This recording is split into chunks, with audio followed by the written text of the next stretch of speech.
Bottom line is, I just could not be good, and I couldn't make up for the things I knew I'd done wrong and displeased God.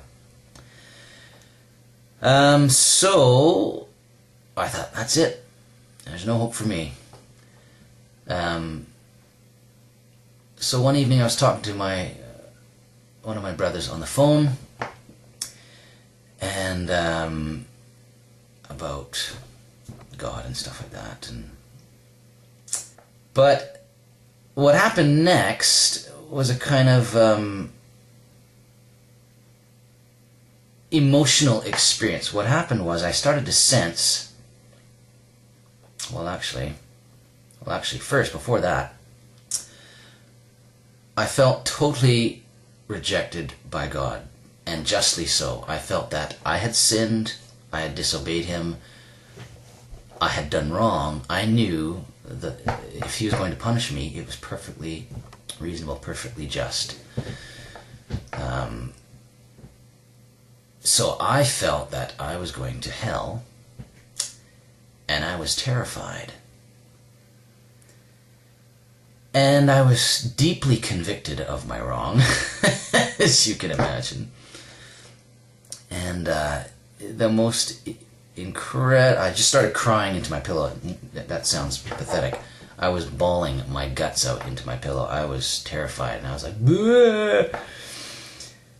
And I thought, that's it. I deserve what's coming to me. I'm going to get it, and that's nothing I can do about it. It's my fault, not God's.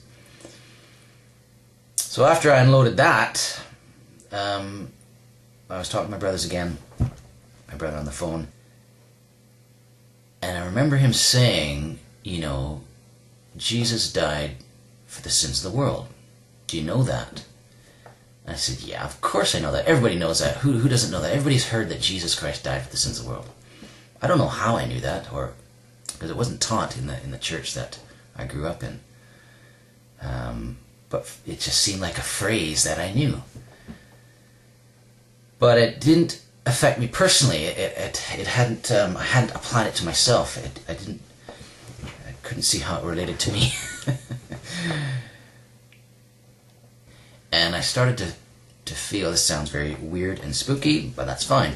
This is my story, and this is what happened to me. I started to feel or become aware of a tiny seed or bubble of joy, I suppose, deep down inside my belly. So my brother's yapping away on the phone, blah, blah, blah, blah, blah, and I'm just tuning out. I'm just focusing on this thing, this feeling of joy. And the thought in my mind was, could it possibly be true that God still loves me? Could that be true?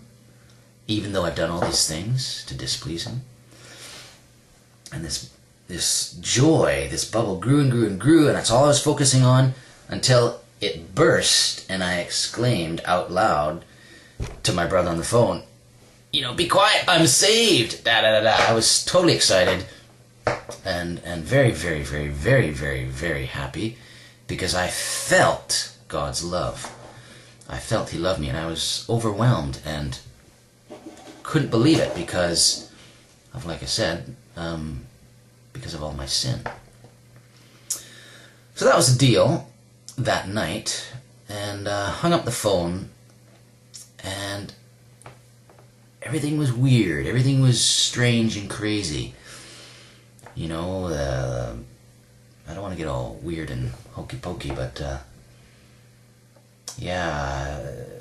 everything seemed very strange and new. I remember cycling to college the next day, just giggling away and being so happy, saying to myself, I get to go to heaven, yeah, I get to go to heaven, I'm saved, woohoo, this is great. I was so excited. Now the problem is, I didn't understand what happened to me, and I couldn't explain it.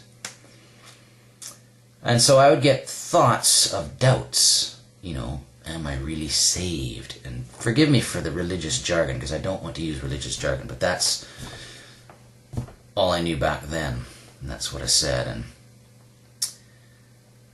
And what was I going to say?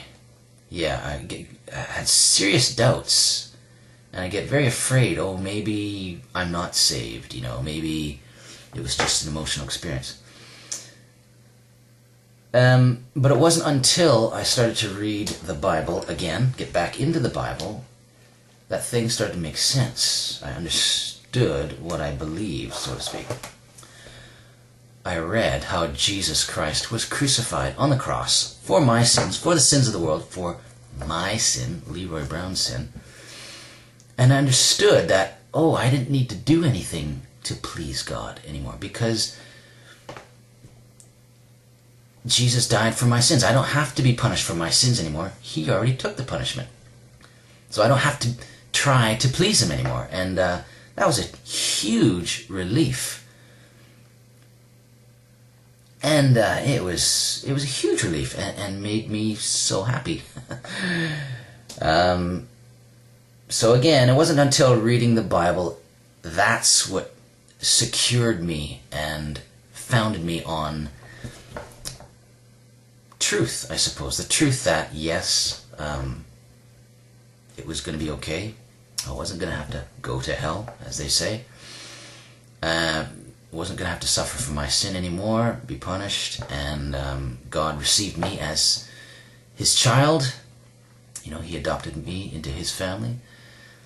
And, my life was going in a new direction from that point on. I was 21 years old, back in September 16th, 1992. That's when that happened. So that's my story, and the 17 years following have been interesting. Certainly not smooth sailing.